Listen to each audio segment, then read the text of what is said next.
Now in Photoshop, I'm going to hit Control O and then go directly to Control V, exactly the directory that I copied. Then I'm gonna go here and click on, just type in on the keyboard, cube, that's the one.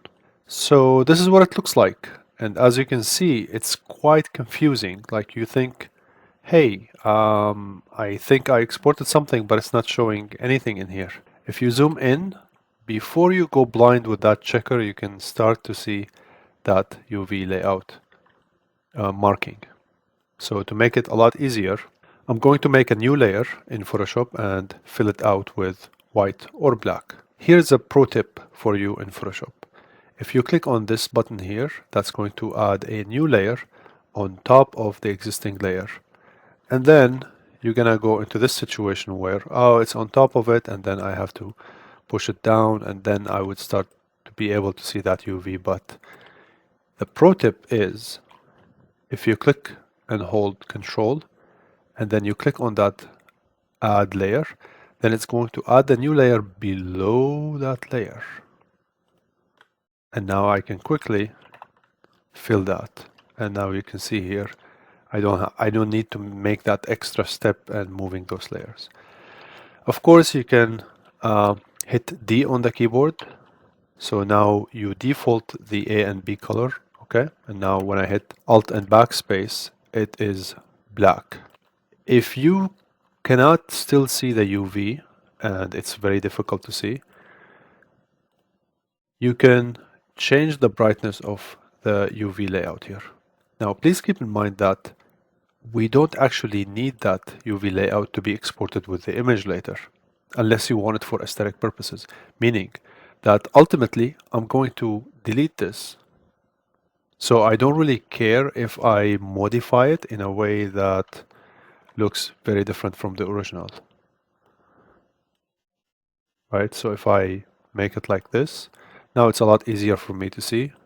So this is what I meant when I said that it is ideal in Maya when you go and export, you choose a color that is actually helpful. One thing you can always do is, you know what? It's easier for me to see it this way. If I go into the background, hit Control I, that's going to invert the color, and I'm going to also invert the color of that UV layout or snapshot. Now it's kind of easier to see. So let me create a new layer, and in this new layer, I'm going to actually draw the dye dots. I'm going to hide the UV, and now if I hide the background, it's gonna come out this way, and it's not gonna look good. So I'm gonna keep that white background, and I'm gonna save this as the new as a new image, and that's going to be actually the texture of the cube. I hit F to frame the cube, right mouse button, and add a Lambert. You do not want to apply textures on the default material. So I'm gonna call this dye dots.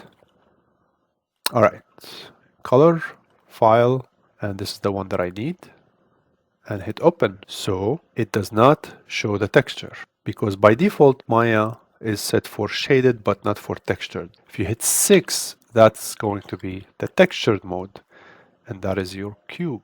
Since you stayed here until this point, here's a pro tip for you.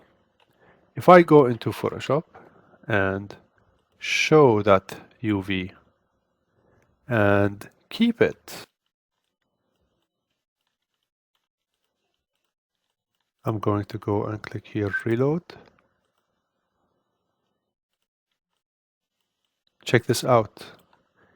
You have that nice aesthetic.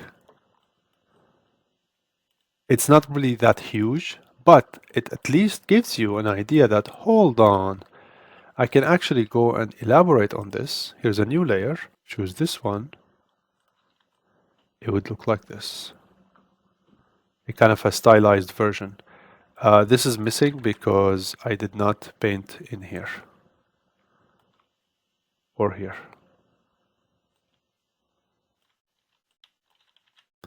But as you can see here, it has this nice, cool stylization.